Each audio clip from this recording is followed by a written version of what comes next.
Hey, welcome back to Anti-Social Studies. I'm Emily Glankler, and today we're talking about Unit 6. It's my favorite unit, which makes me seem real dark and not a great person. I don't enjoy imperialism, but I really like talking about it. So, Unit 6, just to be clear, is the same time period as Unit 5. We're still in 1750 to 1900. So industrialization, the political revolutions, the nationalist movements, they're going on at around the same time as the stuff we're going to be talking about. So this is really the age of imperialism. This is when, if you think about back to like Unit 3 and 4, you had a lot of these European states were starting to colonize. So they were setting up kind of small colonies places. The Portuguese had a trading post empire and like trading cities around the world. The British had kind of the 13 American colonies. Really the only European state that is like, I conquer you and I control all of you is Spain in Latin America. And they lose those colonies during this era. But for the most part, most of the other European states were just kind of like getting in on the edges so they could control trade. Now that they have industrialization, now that they have, well, eventually machine guns, they have more power, and they also have more motivation to go out and get raw materials to fuel their factories. Now they're going to go out and conquer the big guys. They're going to go out and conquer Africa and Asia, the Middle East, China, India, right? So the guiding question for this unit is, how did Western imperialism impact the global balance of power? And so what we're wanting to look at is like, there is an obvious rise where now Europe plus kind of the United States and Japan are going to rise and become incredibly powerful, and they're going to come to dominate their different spheres and regions around the world. So that is clearly a change. But you want to spend some time thinking about what's not changing. There's still resistance. There are still states that exist. China's going to continue to exist, although it kind of loses its mind a little bit, right? And even the states that are powerful, like these huge European empires, they're not really going to be doing stuff that's much different than earlier time periods. They're just doing it on a way bigger scale. So you can still think about all these questions we've been asking ourselves this whole course of like, how do states gain and maintain power?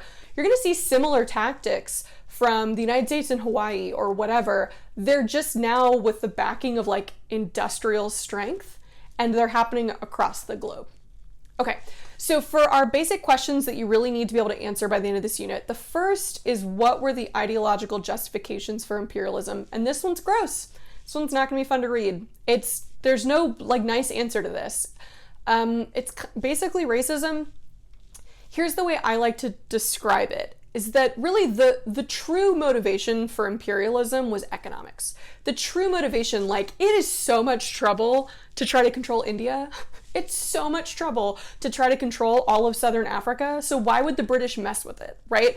It's because there's so much wealth and money to be had from that. By the time when they industrialize, now it's like, oh my gosh, give me that Indian cotton, or give me the gold and diamonds from Southern Africa. And they know that it's worth the huge cost of actually administering that empire, whereas it necessarily wasn't before.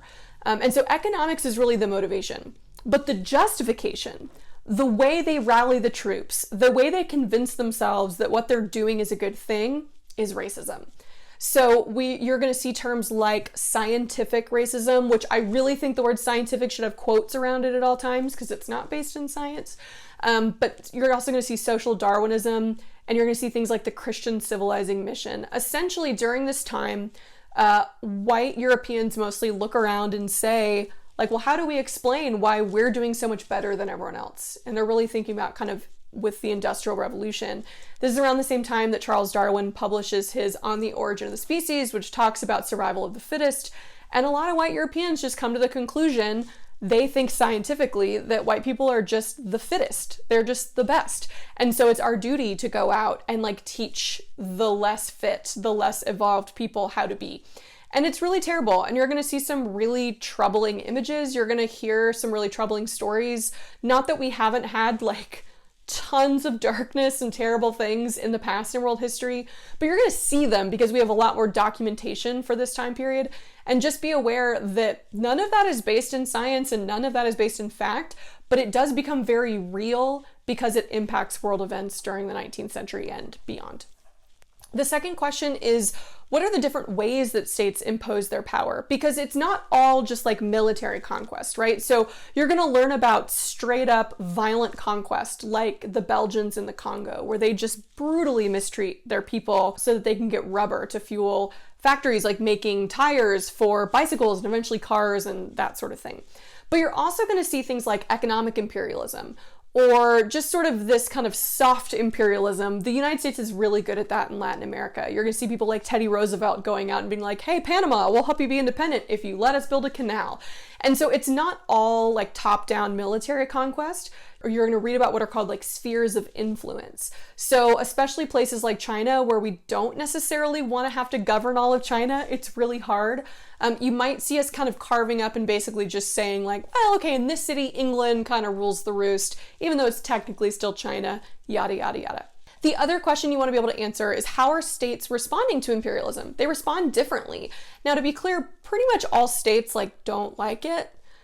I'm trying to think of an example of a state that was like, yes, Britain, please conquer us. And I don't think I can think of one. Canada was probably pretty polite about it, but still. So really all states to some extent are going to react negatively to imperialism, but they use different tactics. So some states are going to violently rebel. You're going to read about the Opium Wars. You're going to read about a lot of rebellions and resistance in India with the Sepoy Rebellion, or in Africa. Other states are going to culturally rebel, and these are really interesting. So this picture on the bottom left is showing the ghost dance movement, which is in the American Midwest. It's like a spiritual movement among Native Americans who are trying to kind of call back the spirits of their ancestors to eliminate the white man from the Midwest. You're also then going to see some states responding by adapting, by saying, okay, well, if we can't beat them, join them. So really the big four states that you're going to want to really think about are going to be Russia, the Ottomans, China, and Japan. Who's responding well? And by that, I mean, who's adapting and who is going to survive into the 20th century and who's not. And the simple answer is that Japan crushes it. Like, Japan is like the MVP of responding to Westernization successfully, because they're going to not allow themselves to be conquered culturally, economically, politically by the US or Europe, but they're going to allow themselves to pick and choose and take the things they need to build themselves into a really powerful empire. Like, Japan crushes it. The two states that do okay are going to be the Ottomans and Russia. They're close to Europe. They've seen what they're doing. Peter the Great has had his window on the West for a while, right? And so they're going to adapt some things. They're going to westernize some aspects of their society, but they're not going to be willing to westernize and modernize all aspects of their society. And so it's no coincidence that both of those states in the early 20th century are going to experience a lot of revolutions and upheaval because of that. And then the state that really fails is China. And I'm actually just going to do a whole YouTube video about late 19th century China because it's really important. They go through a lot of different phases of trying to figure out how to respond to this changing world. And like all of them fail. It's a little confusing when you read about it in the book. And so make sure that you're subscribed to YouTube, my YouTube channel, so that you can see when I post that video. The last question you want to answer, this is a big unit, is how did empires facilitate the movement of people, goods, and cultures around the world? So we're kind of going all the way back to unit 2, right? You have the Silk Road and cultural diffusion and blah, blah, blah. You're doing the same thing. Now it's just happening across the planet, right? And so you're going to see the movement of different people. A lot of times within an empire, you see people all across the British Empire kind of moving for different jobs. A good example of this would be a lot of South Asian people, especially people from British India, are going to end up in Southern Africa. Gandhi ends up living in South Africa for a few years. That's where he starts his law career. You're going to see a lot of people moving to the United States because the United States establishes this kind of free and open democracy. We have a lot of land that we're looking to settle really fast, and we're industrializing, so we have a lot of jobs. So you're going to see a lot of people coming to the United States. They don't all get treated well, but they all come here for that opportunity.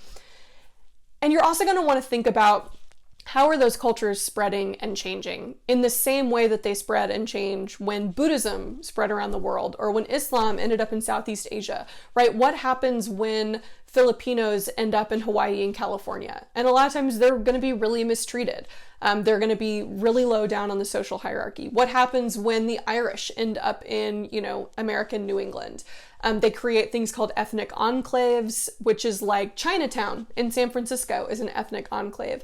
But they're also bringing other traditions, other ideas, and they're bringing change to a lot of those nations that's a lot of times going to be resisted by the states that are in power. You're going to see the beginning of kind of anti-immigration laws in places like the United States and Australia that are specifically racially motivated. And so you want to be paying attention to really all these different forces that are happening in the late 19th century that are causing like all these different groups of people to really directly interact and live and work with each other for the first time. And that's happening at the same time as this swirling like nationalism and this desire to prove that your nation is the best because maybe you have a really powerful industrial military and you really want to like use that on someone. And also the whole globe has sort of been colonized. And so now you're like, there's no more free and open land to take, free and open. And so just notice that by the end of this time period, it is like a lot of states are kind of on the verge of a conflict and are kind of looking for a way to prove that their nation is the best and or that their military is the strongest and or maybe they want to eliminate or get rid of some of these kind of new groups that have come in and kind of reassert their traditional dominance. So our foreshadowing is just how is the age of imperialism going to lead to global conflict? And it's like in every way possible. In every way possible, Unit 6 leads directly to the world wars and the revolutions of the 20th century. So have fun. Make sure that you're supporting anti-social studies. Make sure you subscribe to my YouTube channel because I'm going to be posting videos pretty much every week from here until the AP exam. Follow me on Instagram at anti-social studies. And if you really like the content I'm making, it's just me. I'm in my guest room with my cats sleeping over there. And I do this kind of in my spare time. I'm also a full-time teacher. So if you want to support the work that I'm doing or you want to ask your parents to support the work that I'm doing, you can go to my Patreon at patreon.com/antisocialstudies. Thanks. Enjoy.